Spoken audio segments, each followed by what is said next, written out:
So now we want to talk about some of the gear we're going to use throughout the tutorial. As you can see, we have a lot of it, and we're going to try to use most of it to give you an idea of how it works, what it looks like, what type of images we can create with it. Starting with this little guy here. This is a Olympus OMD EM1. It's a mirrorless camera, a micro 4/3 sized sensor. All of these cameras have slightly different sized sensors, and the bigger the sensor, typically the more dynamic range and detail that you can capture with an image. So bigger sensors are generally better, but not required, and we'll prove that to you throughout this tutorial. We're going to do several shots where you get to actually see the types of images we can create with a micro 4/3, a very small sensor, and the types of images we can create with a very large sensor, and how they differ. I think the biggest factor and most important thing to understand here is it's not how much money you spend, it's picking the right gear for you and your company, your business, or the products that you plan on shooting. There's a variety of lenses, and that's probably one of the most important elements, probably more so important than the actual camera body that you're going to use. Let's start off with this Olympus that I was just talking about. This has a 12 to 40 zoom lens on it. And what a zoom lens is, has a focal range on it. This one is 12 millimeters to 40 millimeters. So by turning a zoom ring on the lens, you adjust the field of view that lens brings into the camera.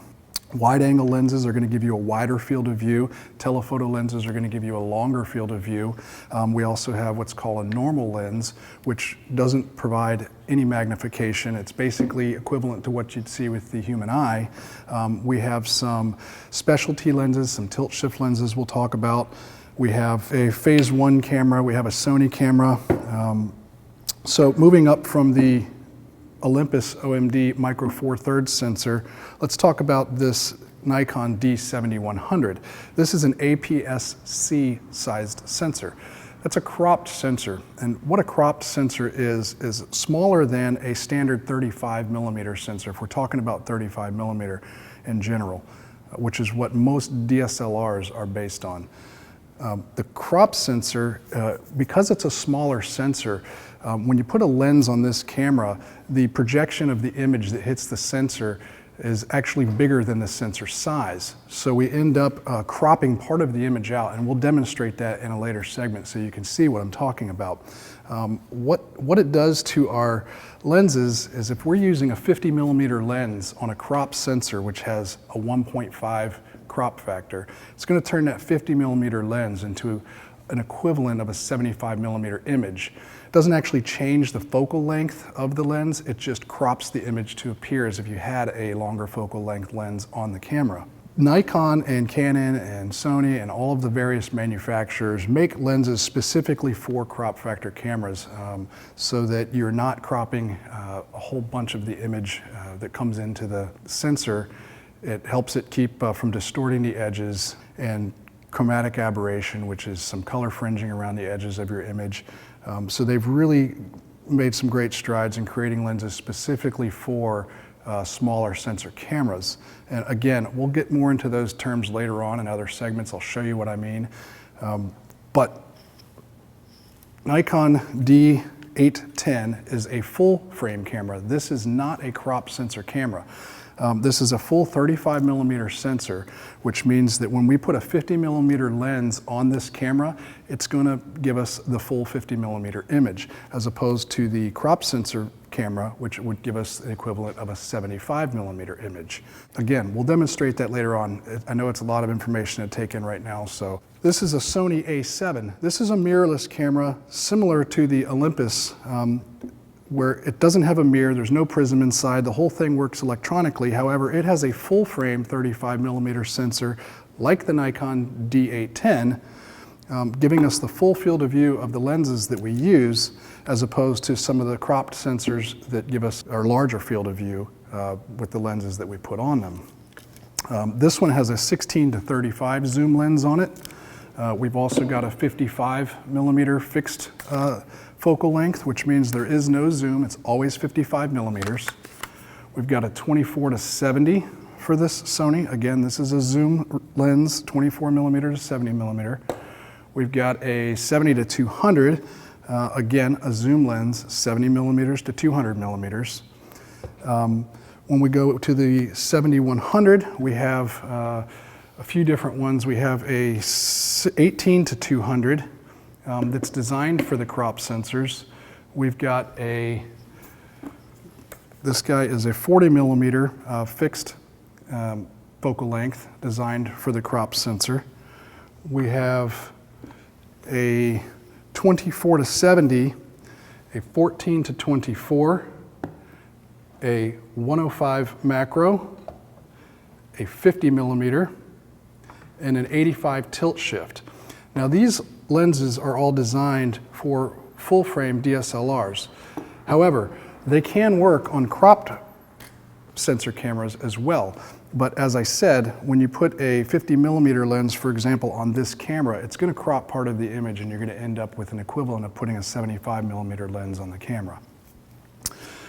Going back into some of these lenses for the full frame DSLR, this 85 millimeter tilt shift lens is a specialty lens. It's unique in that it has two movements that it can make.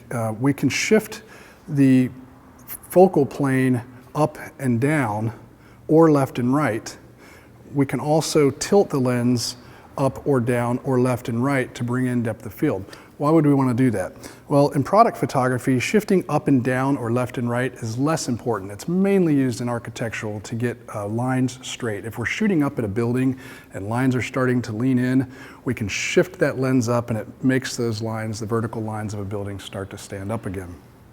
Not something we use a whole lot in product photography, but the other movements for this, that tilt movement, where we can tilt that lens up or down or right or left, allows us to bring in greater depth of field or less depth of field, depending on if we're trying to get more in focus or if we want to get more creative and throw something out of focus. And we'll demonstrate that later on as well. Next up is medium format. Medium format, this is a phase 1 IQ series back. This is a 40 megapixel back. And this thing has a very large sensor on it. It's actually twice the size of a standard 35 millimeter sensor, which gives us more dynamic range, greater tonality through our images. It's going to give us greater resolution and greater detail. It uses similar lenses. We can use fixed focal lengths. We can use zoom lenses. I have a 85 millimeter on here now. This is a 120 millimeter macro. And a macro lens allows us to focus very close to our subject. You're going to see us using these lenses quite a bit.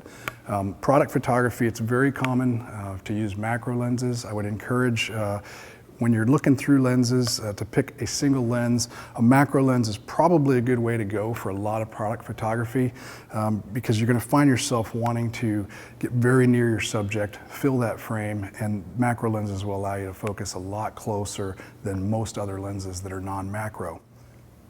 So you remember in the last segment when we talked about aperture being the iris inside of the lens, which determines how much light can pass through that lens and hit our sensor. All of these lenses have an aperture assigned to them. The more expensive lenses typically have a fixed aperture.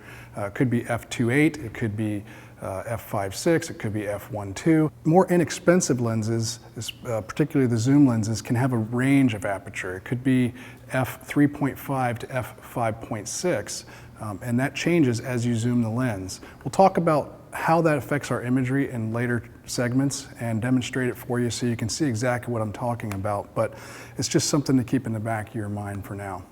So all of these lenses have particular uses in which they're best suited for. For example, a longer focal length lens like this 120, I'll probably use later on a watch that we're going to shoot. It's going to bring it really close to the camera, fill the frame with something very small. Wider angle lenses like this 14 to 24 can be used to get very creative perspectives on products. It's going to distort the product as it gets closer to the camera, which is going to give us kind of a neat creative effect. Alternatively, a standard lens like a 40, 50, 60 millimeter is going to give me a little bit wider view, which I can use. We're going to shoot some goggles later. It'd be a great lens for shooting those. And so we'll demonstrate what the focal length, different focal lengths look like on the different cameras with different products, so you can get a pretty good idea of what you might be after. I would not recommend running out and buying all of these lenses and trying to figure it out after the fact. Start just by renting some lenses and see what works best for you and the products that you intend to shoot. So in addition to our camera and lenses, we also have various filters that we can use. This is a Lee filter system. It's got a square filter that we can drop in. This one is a polarizing filter, which will allow us to get rid of unwanted glare and reflections in our images. We also have a screw-on type filter. This is also a polarizing filter. And these actually screw on to the end of the lens. They come in various sizes depending on the lens that you're going to be fitting this to. What's nice about these is that you can buy step-down rings for these to fit other size lenses without having to buy a particular filter to fit each of your various lens sizes. They simply screw onto the step-down ring screws onto your camera, so you can save a little bit of money by starting with the largest filter for your largest lens and then stepping down from there. In addition to filters for the cameras, we also have support systems. We have a few different options here that we'll be using throughout the duration of the tutorial. The first is this Vanguard ball head. It has a quick release plate which attaches to the bottom of your camera and allows you to quickly detach the camera from the ball head. This is a fairly inexpensive option. One of the things when we're doing product photography is we need to have a very stable platform for our camera. More expensive sticks and heads are going to give us that stability that we need. Tripods and heads are one of the things that I think you should spend the money on once, and it will last you for your entire career. Having said that, the next step would be going with something like this Really Right Stuff ball head. This has an Arca Swiss mount, which requires a different type of mounting bracket. This one happens to be a L bracket, which when mounted to our camera gives us some versatility whether we are going to get a landscape image or a portrait image. Ultimately, we want to mount those to either a tripod or a studio stand. There's a few different tripod options and sizes as well. This is an aluminum tripod. This is a very small one. It's very compact, folds up small. I can fit it in my camera bag. It has a ball head attached to it, and it's an Arca Swiss style mount. So you're going to want to make sure that you buy the right type of bracket for your camera, depending on the type of tripod that you get, if you have a head already attached to the tripod. The smaller the tripod, typically the less weight it will handle. A tripod this size is probably not going to give me very good support on this camera. Remember, I said that we want to have good stability when shooting product photography. So if you're going to be shooting with a tripod, you want to go with something beefier like this. This is a Really Right Stuff carbon fiber tripod. Makes it very, very light. Our ball head can attach to this, and it gives us a very, very stable shooting platform, whether we're in the studio or on location. The other option is a studio stand like this Foba stand here. This thing is rock solid. They're very expensive and probably not something that people just starting out are going to invest in. But if you plan on making a career of this and you have a studio that will handle a studio stand, it's probably something you want to look at when your budget permits. They're very easy to adjust. They have a counterweight inside that allows you to move the camera up and down very easily. You can also slide the camera back and forth. They allow you to mount your various heads to them so that you can get your composition using the ball head type adjustments, the same ball head that you would use on a tripod. And you can get various heights in these guys. They come anywhere from 6 feet to 12 feet. There's all sorts of manufacturers. This is the most stable. This is your next option for stability. And then the least stable is a smaller tripod like this. One of the specialty pieces of equipment you'll see me using is this macro focusing rail. Again, this is manufactured by Really Right Stuff. I like their products a lot. They're always well crafted and very stable. This has an Arca Swiss style mount that you mount the camera into, and then the macro focusing rail itself mounts into the ball head. What the macro focusing rail does is allows us to make very minute adjustments, sliding the camera forward or back from our subject. It's similar to turning the focus ring on a camera, except it's much, much more minute adjustments that the macro focusing rail allows us to get. So we talked about stability using tripods and camera stands. One of the other things we want to make sure that we do is minimize the movement on the camera. By using a shutter release such as this mechanical shutter release or this electronic shutter release, we won't have to reach over and depress the shutter on the camera, potentially causing movement with the camera. One of the other techniques is tethered shooting into a laptop or with a iPad or some other mobile device where we don't actually have to touch the camera. That's about it for the gear. Cameras, lenses, specialty equipment, and camera supports that we're going to be using through this tutorial. Next, we're going to talk about tethered capture into a computer as well as the backup strategies that we use.